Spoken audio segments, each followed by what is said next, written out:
বুক ভরা আশা নিয়ে জমিতে আমাকে সোনালী ধান রোপণ করতেছি, ইনশাল্লাহ বাম্পার ফলন হইব। কাদামাটি মাখা এই মানুষগুলোর মুখের হাসিতেই লুকিয়ে আছে আমাদের আসল বাংলাদেশ। মাটি ও মানুষের বিজয়ের এই গল্পগুলো আপনাদের মাঝে তুলে ধরছি আমি, সাংবাদিক আলামিন।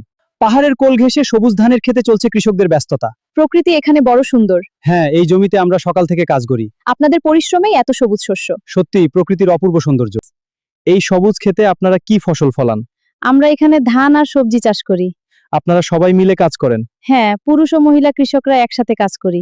খুব ভালো। চাচা, এই সোলার প্যানেল লাগানো গাড়িটা কেমন কাজ করছে? খুব ভালো কাজ করছে বাবা, আগের চেয়ে অনেক সহজ হয়েছে। তাহলে কি আপনারা আপনাদের ঐতিহ্য ভুলে যাচ্ছেন? না বাবা, একদম না। এই প্রযুক্তি সাহায্য করে, কিন্তু আমরা আমাদের শিকড় আর এই তো কখনো ভুলবো না। চাচা, আপনার ছেলে কেমন সাহায্য করে? সে লেখাপড়ার পাশাপাশি মাঠে কাজ করে, খুব উপকার হয়। নতুন প্রজন্মের ছেলেরা এভাবে কৃষিতে যুক্ত হচ্ছে। হ্যাঁ, তারা নতুন পদ্ধতি এনে কৃষিকে এগিয়ে নিয়ে যাচ্ছে। দেশের জন্য খুব ভালো খবর। দাদু, এই জমিতে কতদিন ধরে চাষ করছেন?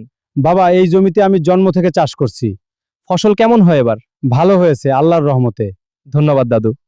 আসসালামু আলাইকুম। আজ আমরা এসেছি এই সবুজ সবজি খামারে, এই খামারের সাফল্যের গল্প শোনার জন্য। আমরা প্রাকৃতিক পদ্ধতিতে এসব সবজি চাষ করি। ভিডিওটি ভালো লাগলে লাইক, কমেন্ট ও সাবস্ক্রাইব করে আমাদের সাথেই থাকুন এবং উৎসাহিত করুন। ধন্যবাদ।